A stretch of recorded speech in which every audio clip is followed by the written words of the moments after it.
Una vez más le damos gracias al Señor por estar aquí en su presencia. Bendecimos a cada persona que nos ve a través de las redes sociales. Les saludamos. Deseamos que el Dios vivo y verdadero bendiga sus vidas y que el mensaje que traemos hoy sirva para bendición de sus vidas y para bendición de la nuestra también. Vamos a orar para que sea Dios vivo y verdadero a través de su Espíritu Santo el que guíe toda palabra que salga de mi boca. En el nombre de Jesús. Sí, Padre amado, te damos gracias, Señor, por estar aquí en tu presencia, Señor. Sabemos que donde hay 2 o 3 congregados en tu nombre estás en medio nuestro. Te pedimos encarecidamente en el nombre de Jesús, Señor, que tú guíes toda palabra que salga de mi boca, Señor. Que tú, Señor, realmente seas que hables a través de mí, Señor. Que tu Espíritu Santo, Señor, sea el que guíe todas las cosas. Y que este mensaje, Señor, sea enviado allí donde debe hacer su obra, Señor. Envía tu palabra para que no regrese vacía, Padre Santo. En el nombre de Jesús te lo pedimos, Padre. Amén. Sí. El mensaje que traigo hoy en día le puse por título El Dios bueno y perdonador. No es continuidad del mensaje de la semana pasada. Si en algo pareciera que fuese una continuidad, no fue planificado así. Este fue un mensaje que yo sentí que recibí de parte de Dios y es el que traigo. Por lo tanto, si en algo pareciera que es continuidad, realmente ha sido la voluntad de Dios que sea así. Quisiera ir al Salmo 51.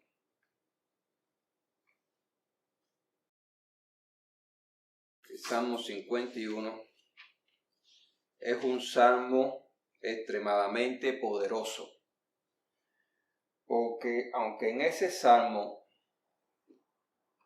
ahí podemos ver que es el salmo cuando David se acerca a Dios después de haber pecado.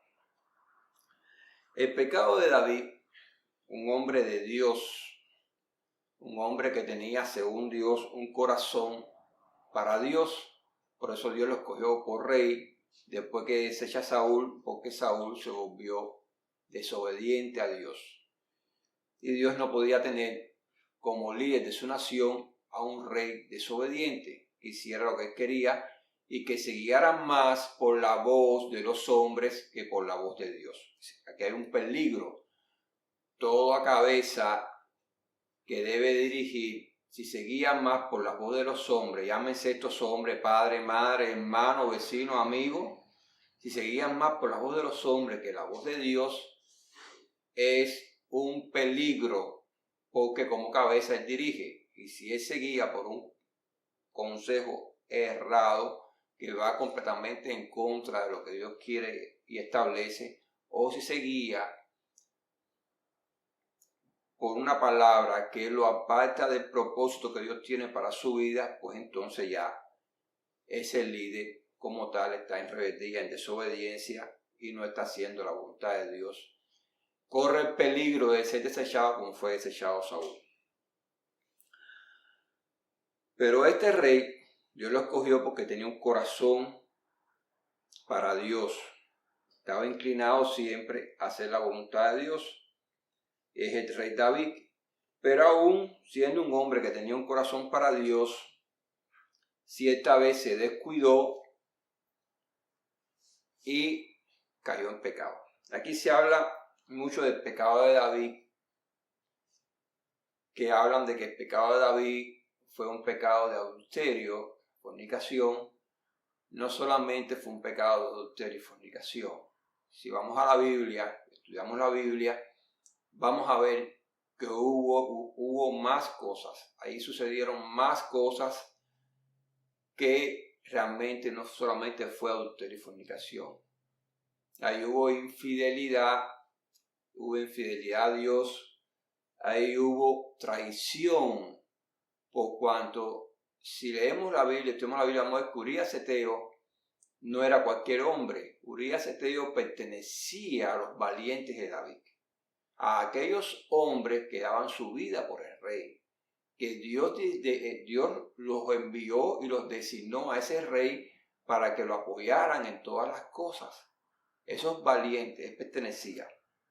he hablado con algunos cristianos que dicen, no, pero no era de los primeros. Yo no te estoy cuestionando si era el primero, el más valiente o no. Yo te digo que pertenecía a ese grupo élite de las tropas de David. Hoy en día se pudiera decir las tropas comando que cuidan y rodean a un líder, a un presidente. Bueno, Urías Eteo pertenecía a ese grupo íntimo, a esa élite, que sin pensarlo el rey le daba una orden y él iba a cumplir esa orden. Él no andaba pensando de que si su vida estaba en riesgo, que si podía perder su vida.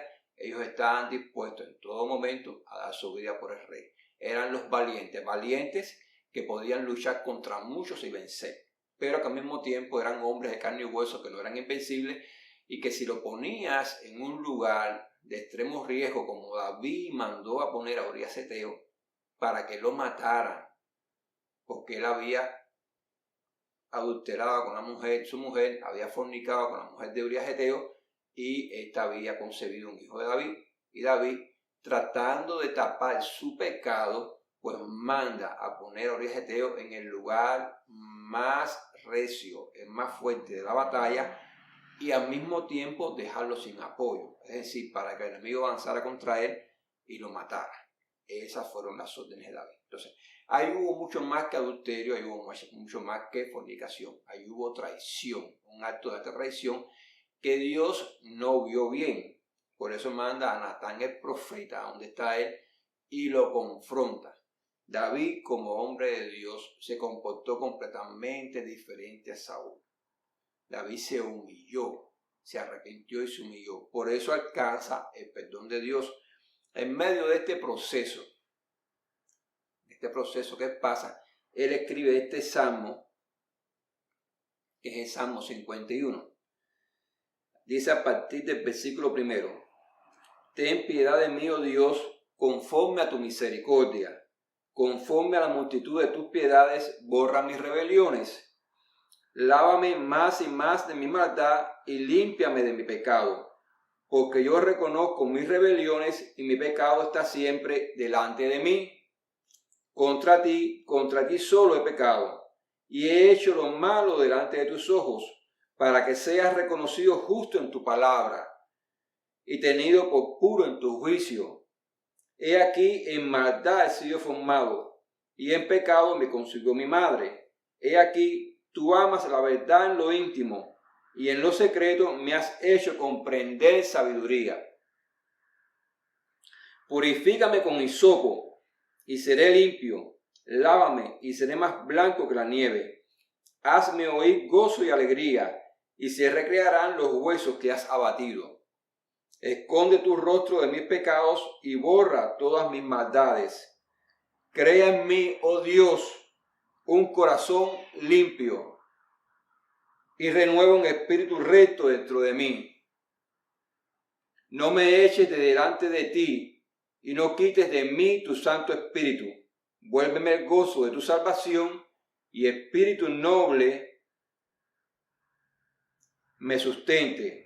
Entonces enseñaré a los transgresores tus caminos, y los pecadores se convertirán a ti. Líbrame de homicidios, oh Dios, Dios de mi salvación. Cantará mi lengua tu justicia. Señor, abre mis labios y publicará mi boca tu alabanza.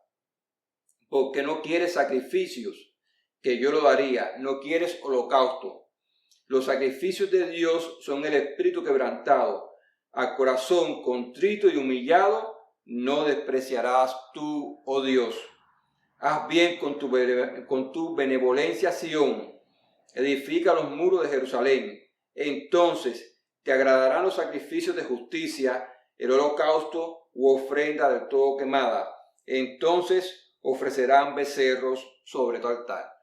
Este es un salmo donde él se humilla, donde él pide clemencia, misericordia, y donde él narra todo un proceso de restauración, y después de ser restaurado, cómo entonces ya de ser restaurado, que Dios lo restaura, lo vuelve a poner en su lugar, cómo es que él puede entonces ofrecer sacrificio. Un salmo hermoso, es un salmo extremadamente poderoso. Ahora, este es un salmo que nos toca a todos. ¿Por qué? Porque de cierta manera todos los hombres, todos pecamos. Aún después de habernos arrepentido, de haber recibido a Jesucristo como Dios y Salvador, el pecado no esté exento en nuestras vidas. No significa que vivamos una vida de pecado, pero que sí pecamos. Y es ahí donde se revela un gran secreto. El Dios de la Biblia, el Dios que la Biblia nos muestra, el Dios vivo y verdadero, es un Dios bueno, inclinado a misericordia, inclinado a perdonar, siempre y cuando la persona que ha pecado esté en la disposición de reconocer su pecado, arrepentirse y pedirle perdón, humillarse ante su Dios para que éste lo perdone y sea restaurado. Vamos a ver, porque hablando del pecado de David, que cometió adulterio, cometió el acto de adulterio, si nos vamos al libro de Levítico, capítulo 20, Levítico está después de Éxodos y antes de Números, el capítulo 20, versículo 10, allí dice: si un hombre cometiera adulterio con la mujer de su prójimo, el adúltero y la adúltera indefectiblemente serán muertos, ambos, hombre y mujer, por la ley de Dios que le fue dada a Moisés, a esta nación que estaba en ese pacto, en ese momento, que conocemos como Antiguo Pacto o Antiguo Testamento. Bueno, bajo esa ley, ambos debían de ser muertos. Ahora, llevándolo al momento de Jesús, la vida de Jesús. Porque es importante saber que el adulterio, la fornicación, no pertenece a un tiempo, sino que el hombre, como ser caído, con raza caída, pecadora, está inclinado al pecado. Y un pecado muy fuerte que está en la vida del hombre, justamente es el pecado sexual. El pecado sexual, la carne se inclina a ese pecado. Hoy en día estamos viendo una agresividad en lo que se refiere a todo lo que tiene que ver con el sexo, una agresividad que seduce violentamente y agresivamente justamente a correr a caminos de perversidad, de fornicación y de adulterio. Ningún hombre, ninguna mujer está exenta de eso. Los hijos de Dios tenemos que cuidarnos, pero por mucho que te cuides puedes caer, podemos caer. Todos somos vulnerables. Un día puedes caer. No que lo practiques, pero un día puedes caer. Si te sucediera, si te pasa, pues entonces no es que haya sido que quedes completamente fuera del reino de los cielos, quedes cortado. Tiene solución, tiene solución. Vamos a ver en Juan capítulo 8, versículo del 1 al 11. Dice: y Jesús se fue al monte de los olivos, y por la mañana volvió al templo, y todo el pueblo vino a él, y sentado él les enseñaba. Entonces los escribas y los fariseos le trajeron una mujer sorprendida en adulterio, y poniéndola en medio le dijeron: maestro, esta mujer ha sido sorprendida en el acto mismo de adulterio, y en la ley nos mandó Moisés apedrear a tales mujeres. Tú pues, ¿qué dices? Mas esto decían tentándole para poder acusarle. Pero Jesús, inclinado hacia el suelo, escribía en tierra con el dedo. Y como insistieran en preguntarle, se enderezó y les dijo: el que de vosotros esté sin pecado, sea el primero en arrojar la piedra contra ella. E inclinándose de nuevo hacia el suelo, siguió escribiendo en tierra. Pero ellos, al oír esto, acusados por su conciencia, salían uno a uno, comenzando desde los más viejos hasta los postreros. Y quedó solo Jesús y la mujer que estaba en medio. Enderezándose Jesús y no viendo a nadie sino a la mujer, le dijo: mujer, ¿dónde están los que te acusaban? ¿Ninguno te condenó? Ella dijo: ninguno, Señor. Entonces Jesús le dijo: ni yo te condeno, vete y no peques más. Aquí vemos a Jesús siendo rodeado por este grupo de maestros de la ley, de estos escribas, de estos fariseos, cómo traen a una mujer que dice la Escritura que fue cogida en el acto mismo de adulterio. Es decir, cuando se estaba concibiendo el acto de adulterio, ella fue sorprendida, pero ella no adultera con ella misma. Ella estaba adulterando, ella estaba teniendo sexo con un hombre. Y la traen solo a ella. En la ley de Moisés, que acabamos de leer en Levítico, decía que si un hombre y una mujer eran sorprendidos en adulterio, ambos deberían de ser sacados afuera y debían ser muertos. Pero ella fue sorprendida en el acto mismo de adulterio y solo fue sacado ella. Al hombre lo cubrieron. La Biblia no explica por qué lo cubrieron, pero al hombre lo cubrieron. Sabrá Dios por qué. Solo la sacaron a ella y solo la trajeron a ella delante de Jesús para que fuera condenada. Mira qué interesante. Estos escribas y fariseos ya de antemano estaban quebrantando el mandamiento de Dios, lo estaban incumpliendo, estaban forzando las escrituras, las estaban acomodando para su conveniencia y al mismo tiempo estaban tentando a Jesús a establecer una injusticia sobre la tierra y a quebrantar el mandamiento de Dios, siendo Jesús Dios hecho carne aquí en la tierra. Por eso Jesús los confronta y dice que ninguno de ellos acusó a la mujer, sino que acusados por su propia conciencia, uno a uno se fueron yendo. Qué interesante. Jesús hace justicia y perdona a la adúltera, porque Él no vino a condenar, Él vino a salvar. Ahí establece una vez más el principio de su ministerio de redención y de perdón, de gracia de Dios. Estos escribas y fariseos no eran más que una banda de malhechores con apariencia de piedad. Eso era lo que eran. Desgraciadamente, hoy en día vemos a muchas personas dentro del pueblo de Dios con una apariencia de piedad, pero que también toman las escrituras, las tuercen y las acomodan para su beneficio y para sacar partido y para sacar ganancia. No estoy diciendo que desconozcan las escrituras, porque estos escribas y fariseos eran maestros de la ley. Ellos no desconocían las escrituras, pero sí las torcían. Hoy en día pasa lo mismo. Hay personas que son doctores de las escrituras, que tienen títulos elevados y sin embargo ellos tuercen las escrituras. Así como las torcían antes, también las tuercen ahora, para su beneficio. Es muy importante que tengas presente. Por eso ellos fueron acusados por su mente, porque el adulterio y la fornicación no solamente se establecen en el plano físico, sino también en el espiritual. Y Dios lo enseña desde el Antiguo Testamento.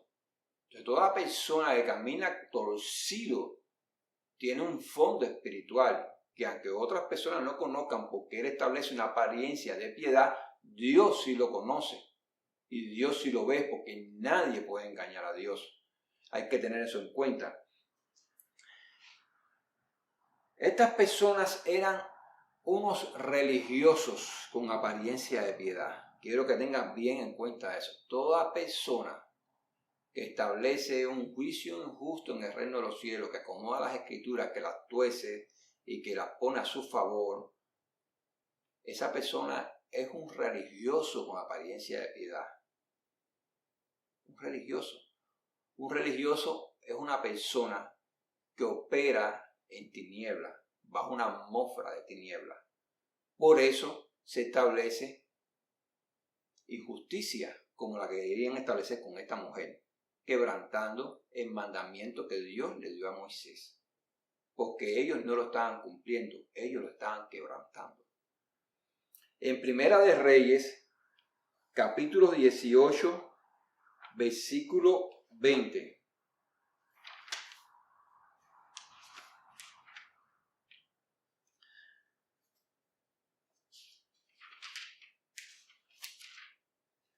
Ahí dice: entonces Acab convocó a todos los hijos de Israel y reunió a los profetas en el monte Carmelo. Y acercándose Elías a todo el pueblo dijo: ¿Hasta cuándo claudicaréis vosotros entre dos pensamientos? Si Jehová es Dios, seguidle, y si Baal, id en pos de él. Y el pueblo no respondió palabra.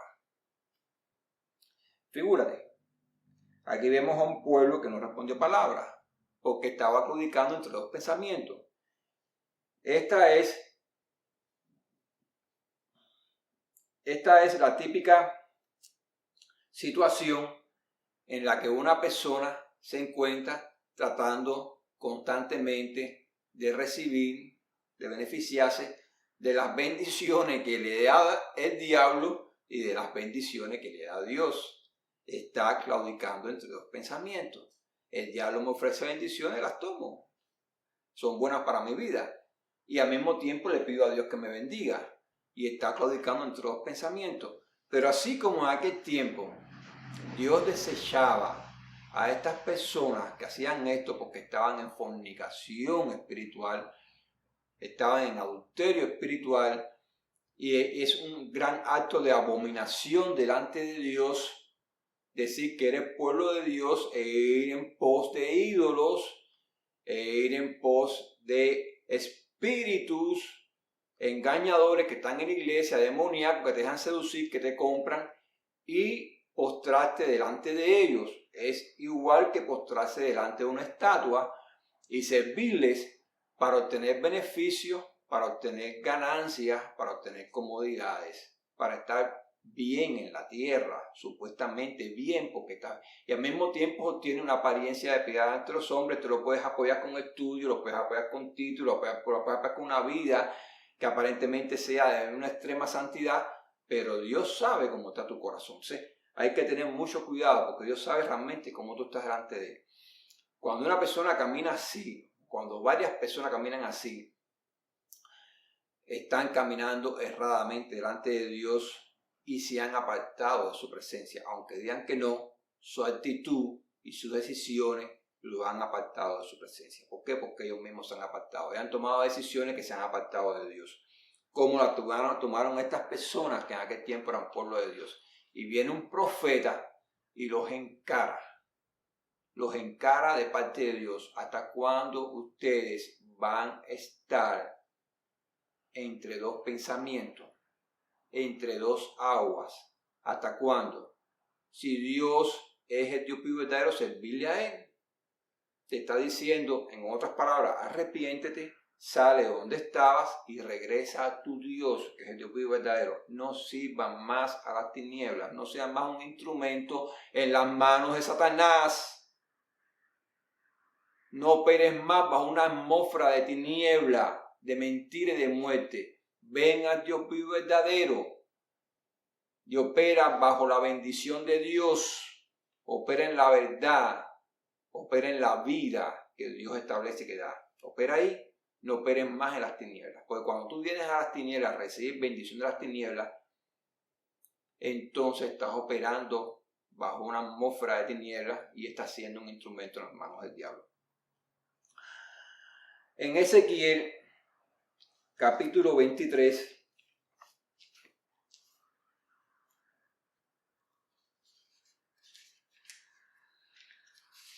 versículos 36 y 37. Ahí dice el profeta Ezequiel: y me dijo Jehová, hijo de hombre, ¿no juzgarás tú a Ahola y a Oliva, y les denunciarás sus abominaciones? Porque han adulterado y hay sangre en sus manos, y han fornicado con sus ídolos, y aún a sus hijos que habían dado a luz para mí, hicieron pasar por el fuego, quemándolos. Aquí habla de abominación y habla de derramamiento de sangre inocente de niños. Hoy en día no se pasan los niños por el fuego, no se les pasan a estos dioses, Baal, estos dioses que eran dioses sanguinarios, pero se admite el aborto dentro de la iglesia, se apoya el aborto dentro de la iglesia. Muchas iglesias, no todas, muchas iglesias Ya lo he denunciado antes, como la Iglesia Metodista apoyan el aborto, lo apoyan, lo respaldan, y ese derramamiento de sangre es lo mismo que pasar los niños por fuego. Hay un derramamiento de sangre que para Dios es abominación. A Dios no le gusta y estás haciendo cosas en contra de Dios. Tú puedes decirme, no, pero yo no lo hago y yo no lo apoyo. Pero cuando operas, si hay alguien que está comprometido con iglesias que están en apostasía y que apoyan estas cosas porque han dejado entrar doctrinas del mundo en la iglesia, y como estas iglesias reciben beneficios de instituciones del mundo, pues entonces ellas hacen lo que estas personas del mundo quieren que ellos hagan, que son los que realmente están dirigiendo estas iglesias.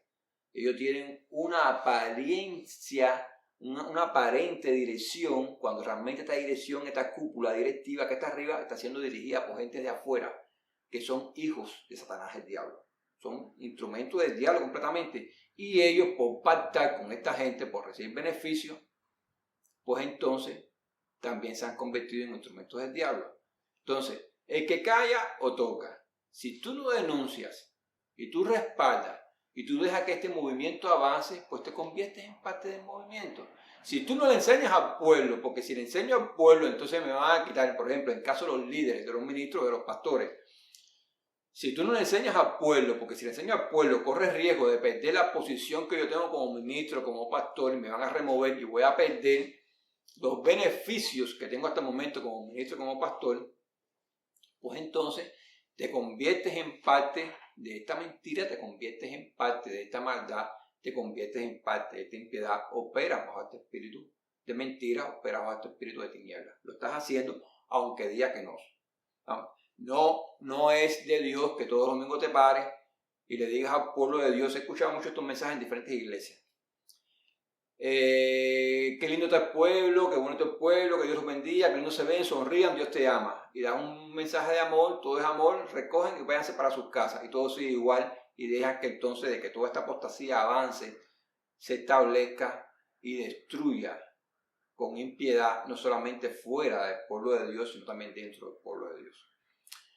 Estás viendo que en el Antiguo Testamento, cuando leemos la Biblia, los libros de los profetas, el libro de Reyes, podemos ver, y en otros libros también, cómo dentro del pueblo de Dios también se levantó un movimiento que fue un movimiento a abominarle a Dios, que hacía cosas como estas, atroces.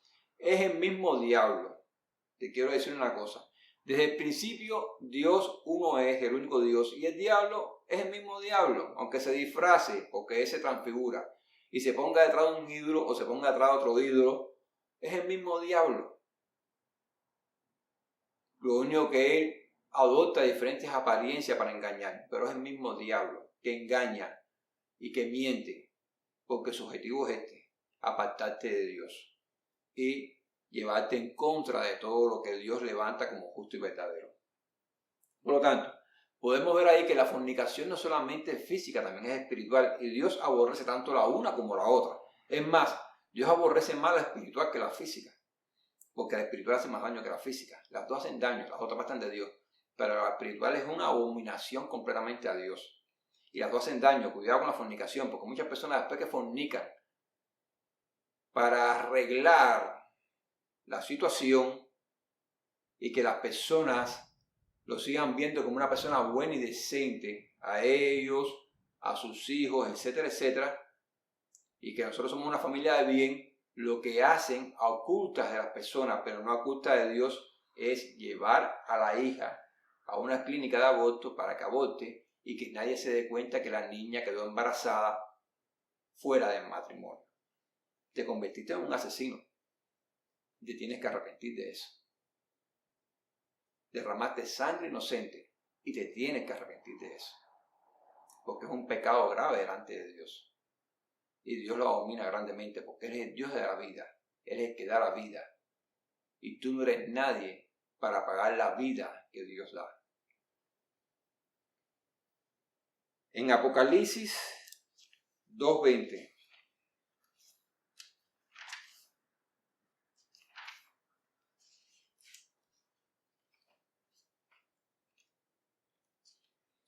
Apocalipsis 2, versículo 20.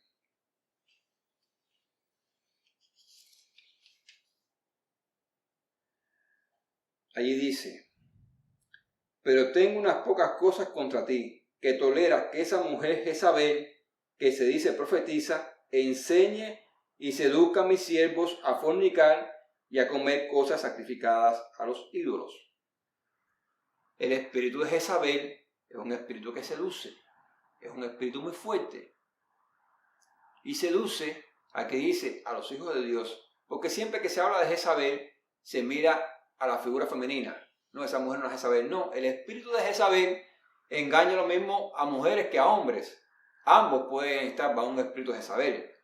De hecho, hay muchos líderes hoy en la iglesia cristiana que están bajo un espíritu de Jezabel. Muchos líderes hombres seducidos y engañados por este espíritu. Están ahí operando bajo un espíritu de tiniebla y un espíritu de mentira, enseñando al pueblo cristiano a adulterar. Porque cuando tú llamas a lo malo bueno, tú siendo ministro de Dios, llamas a lo malo bueno o permite que se introduzca una corriente en el pueblo que tú tienes bajo te dieron la misión de guiarlos a la verdad. Por lo tanto, está bajo tu custodia. Y tú permites que se introduzca una corriente que le enseñe a ese pueblo que lo malo es bueno y que lo bueno es malo. Y tú callas para no perder tu beneficio. Tú estás traicionando a ese pueblo. Y tú estás realmente traicionando también a tu Dios, al Dios verdadero, por recibir beneficio o por no perder los beneficios que tienes. Lo estás haciendo. Estás en una actitud de pecado grave delante de Dios. Tienes, si has caído en eso, que arrepentiste y regresar a tu Dios. Tienes que tener en cuenta que los espíritus engañadores, aquí no dimos ya un mensaje sobre los espíritus engañadores, son demonios, no son otra cosa que demonios, a servicio de Satanás, el diablo. Que Dios los reprenda en el nombre de Jesús. Estos espíritus, ellos establecen atmósferas de tinieblas que perjudican, dañan y rompen la comunión del Hijo de Dios con Dios. Porque este es su objetivo. El objetivo es engañar, dañar y destruir. El objetivo de estos espíritus demoníacos cuando vienen a tu vida justamente es este: engañarte, dañarte y destruirte, porque esa es la finalidad del diablo. Lo es, la Biblia lo dice. Pero cuando nosotros vimos el Salmo 51, que leímos al principio, nosotros vimos ahí a este rey David, después de haber cometido todos estos pecados, humillado ante Dios, arrepentido y clamando por restauración.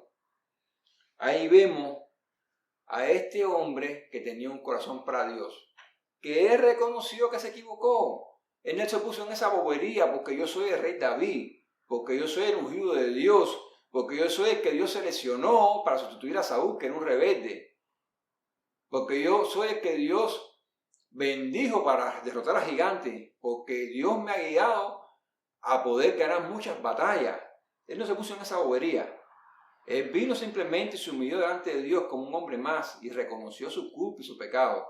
Y se enfrentó a un proceso de restauración que fue en parte doloroso, pero se enfrentó y pasó el proceso y Dios lo restauró. Por lo tanto, tienes que tener en cuenta que cualquiera falla, que cualquiera peca, que cualquiera cae, pero que hay un Dios que es bueno, que es inclinado a misericordia, que es inclinado a perdón, un Dios que es inclinado a restaurarte. Si te arrepientes y confiesas tus pecados, vienes delante de Él, le pides perdón, Él es un Dios bueno y perdonador. Tienes que tener eso en cuenta. En Hebreos 4, el libro de Hebreos, capítulo 4, versículos 14 al 16, Dice, por tanto, teniendo un gran sumo sacerdote que traspasó los cielos, Jesús, el Hijo de Dios, retengamos nuestra profesión, porque no tenemos un sumo sacerdote que no pueda compadecerse de nuestras debilidades, sino uno que fue tentado en todo según nuestra semejanza, pero sin pecado. Acerquémonos pues confiadamente al trono de la gracia para alcanzar misericordia y hallar gracia para el oportuno socorro. Mira qué importante. David se acercó a Dios y él halló el perdón de Dios. Pero en los tiempos de David, el trono de la gracia no, mi parecer, no estaba establecido. Porque el trono de la gracia se establece cuando Jesús, después de morir, resucita y es llevado al cielo como sumo sacerdote espiritual. Él está sentado allí como Rey y Señor, como Salvador, pero también como un sumo sacerdote espiritual. Está sentado en un trono de gracia, de cual fluye misericordia, fluye perdón, fluye restauración y reconciliación con el Dios vivo y verdadero. Fluye de ahí, de ese trono. Si te acercas a ese trono confiadamente, porque Jesús es un Dios bueno y perdonador. Tienes que tener esto en cuenta. Y Él está allí para eso. Él vino a morir para eso. Él derramó su sangre para lavarnos de nuestros pecados. Por eso tenemos que tener en cuenta que David, desde la sabiduría que Dios le da en la intimidad, él dice, cantará mi lengua tu justicia. Mi lengua hablará de lo que tú hiciste conmigo. Por eso le escribí este salmo. Por eso no tiene que ocultarse, que esconderse. He visto muchos hombres de Dios cuando hablan de su testimonio, cómo fue su vida dañada un tiempo en el cual tomaron decisiones que se dañó su matrimonio, se dañaron su ministerio, etcétera, etcétera, pero cómo vinieron a Dios, cómo fueron restaurados y cómo levantaron ministerios que hoy en día sirven para restaurar la vida de muchas personas, de muchas familias, de muchos matrimonios que están pasando por un proceso similar al cual ellos pasaron. Y ellos hoy son un instrumento en manos de Dios. No esconden. Cuando uno trata de esconder algo que pasó en su vida, es un religioso. Es una persona que está estableciendo una apariencia de piedad. Cuando una persona, y eso yo lo he podido ver en mi vida, cuando te paras delante de una audiencia, estás dando de un problema que pasaste en tu vida y esas personas te tienen como, muy santo, pero tú realmente una persona de carne y hueso, estás contando, esto pasó en mi vida de cristiano, pasé por este problema y lo estás dando para como un testimonio y estás poniendo la parte que después que Dios te restauró, te sanó. Y tú puedes ver en la cara a muchas personas como te miran y hay juicio en sus miradas. Pero siendo cristiano pasó por eso. ¿Cómo es posible? Y lo que estoy viendo ahí es un juicio. Donde hay un espíritu religioso, hay un espíritu de juicio. Porque todas las personas caen. Lo que pasa es que hay unos que quieren ser usados como instrumento en las manos de Dios y no se esconden como David. Por eso Dios los restaura y los posiciona de nuevo. Y hay otros que sí se esconden, no, que nadie sepa esto, no, lo más pequeñito tapa, lo cubre, no, que no lo sepa, no, mi postura delante de la sociedad, yo, y se levanta un ego, una religiosidad. Eres un hombre de carne y hueso que peca y lo único que estás estableciendo es mentira. Vives en una mentira, vives en una atmósfera de tiniebla, porque vives en una atmósfera de mentira, vives en una atmósfera de tiniebla. Hay que aprender a quitarse las caretas. Toda esa falsedad que hemos traído del mundo, toda esa apariencia, cuidado. Nosotros los super santos, no hay super santos en el reino de los cielos. Hay hombres y mujeres caminando, tratando de hacer la voluntad de Dios, que no son infalibles y que un día pueden caer. Este hombre tenía un corazón para Dios, este rey David. Dios lo escogió y él mismo testificó, el mismo Dios, lo estoy escogiendo porque tiene un corazón para mí. estoy escogiendo. Y este hombre cayó, pero se arrepintió, vino delante de Dios y halló gracia, halló perdón y fue restaurado. Ese es el mensaje de la Biblia. Nadie es infalible, solo Dios es santo, puro y verdadero. Los demás somos hombres de carne y hueso. ¿Para qué establecer una apariencia?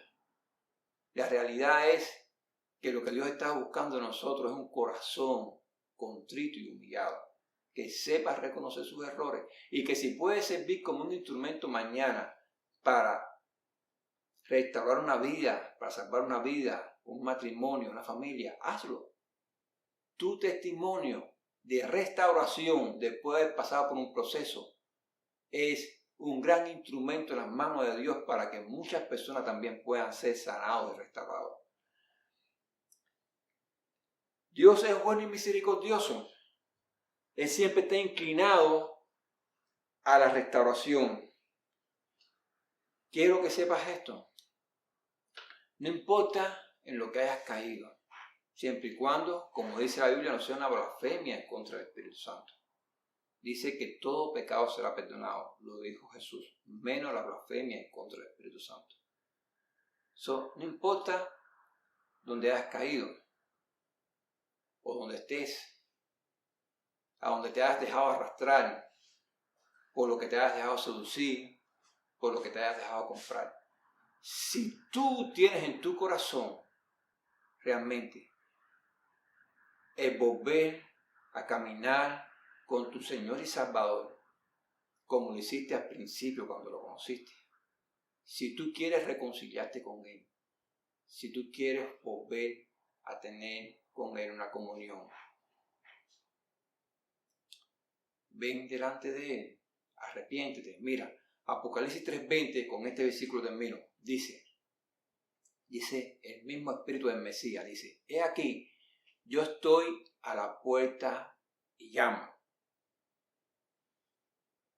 Él está llamando una vez más a tu vida. Escucha las palabras de Jesús. He aquí, yo estoy a la puerta y llamo. El que abra la puerta, si abres la puerta, al que abra la puerta le dice, si abres la puerta, yo entraré y cenaré contigo. Abrir la puerta es, en cierto sentido, es venir, es reconocer que cometiste pecado, es venir delante de tu Dios, de este Dios que es bueno, perdonador, misericordioso, que es paciente y que una vez más vuelve a llamar a aquellos que le conocieron, pero que hoy se han dejado seducir, que hoy se han dejado tentar, que hoy se han dejado comprar, que hoy están caminando bajo un espíritu de tiniebla, bajo un espíritu de apostasía. Este Dios, una vez más, vuelve a llamar a tu puerta, a la puerta de tu corazón está tocando y te está diciendo, si te arrepientes y te apartas de esas obras y regresas a mí y te humillas y pides perdón, yo te voy a perdonar, yo te voy a alabar y yo te voy a restaurar. Aquí, cuando habla Jesús y entraré y cenaré, está hablando de restauración, está hablando de volver a restaurar esa intimidad, de volver a restaurar esa comunión que fue dañada. Está hablando de eso. Está hablando de volver a sentarte a la mesa de comunión, a la mesa de comunión, no cualquier mesa, la mesa del Cordero, la mesa celestial, la mesa terrenal. Cuando partimos el pan, celebramos la cena, es una sombra, un reflejo de la mesa celestial, de la comunión celestial. Él te está diciendo, nuevamente volveremos a tener comunión íntima, nuevamente volveremos a ser uno, nuevamente vendré a ti, nuevamente volveré a ser tu Dios, te volveré a cubrir, volveré a ser tu Señor, volveré a ser tu Maestro, te volveré a guiar nuevamente. Pero es necesario que tomes la decisión de acercarte a Él, de apartarte del mal, que tomes la decisión de renunciar a todo lo que te apartes de Él. No puedes estar más jugando a estar entre dos corrientes, entre dos pensamientos, entre dos mundos. Estás en una posición de alto peligro. En cualquier momento, mira, es tanta la maldad que hay en la humanidad últimamente, es tanta la abominación que se está viendo, tan feroz, que estamos convencidos que estamos en los últimos tiempos. Ya está la puerta a punto de cerrarse, como en los días de Noé, dijo Jesucristo, como en los días de Noé. La impiedad que se está viendo es tan grande. Como hombre, a través del poder, lo quieren tergiversar todo. Cómo están guiando a las naciones a un movimiento completamente anti-Dios, anticristo. Y se creen que son Dios en la tierra para tomar decisiones conforme a Dios. Cómo están emplazando, arrinconando o intentando emplazar, arrinconar al pueblo de Dios, a los cristianos, y cómo están estableciendo las bases para una gran persecución, para establecer este reino de anticristo. Este reino que hay en el mundo que se está estableciendo es el reino del anticristo. No te quede la más mínima duda. Estamos en los últimos tiempos. Estamos a punto de que se cierre esta puerta que abrió Dios de gracia y de salvación a la raza humana. Y cuando se cierre, Dios es que la cierra. Y ya nadie se podrá salvar. El momento de salvación es ahora. No solamente para los que desconocen de Dios, sino también para los que se han apartado de Dios. Porque Dios no se aparta. El que se aparta es el hombre a tomar sus decisiones. Cuando tomas decisiones que te apartan de Dios, pues te has apartado de Dios. Dios nunca se ha apartado de tu lado. Tú te has apartado de Él. Dios nunca te ha negado. Tú le has negado. Dios nunca te ha traicionado. Tú lo has traicionado. Es la realidad. Pero si tú tomas la decisión de regresar a tu Dios, tienes que tomar la decisión de romper con todo aquello que te ha dañado y que te ha apartado de tu Dios. Y cuando hagas esto, entonces eso es abrir la puerta. Has escuchado a tu Dios. Has abierto la puerta de tu corazón. Y entonces Él va a entrar de nuevo a tu vida como Rey y Señor.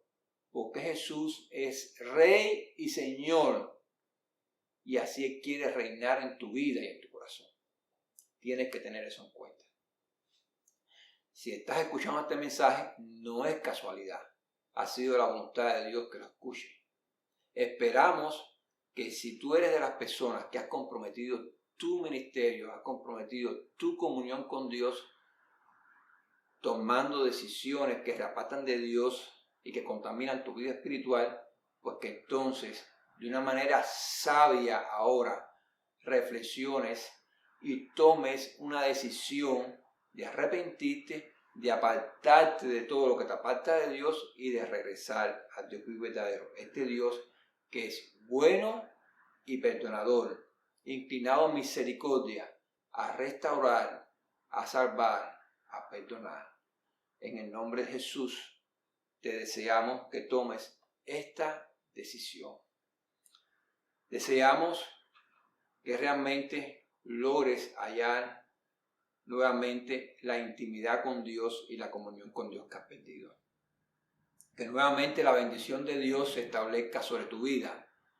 Que se active el propósito que Dios tiene para tu vida. Que se active el ministerio que Dios tiene para tu vida. Que se active este sueño de Dios en tu vida. Y desde esa perspectiva, bendecimos tu vida.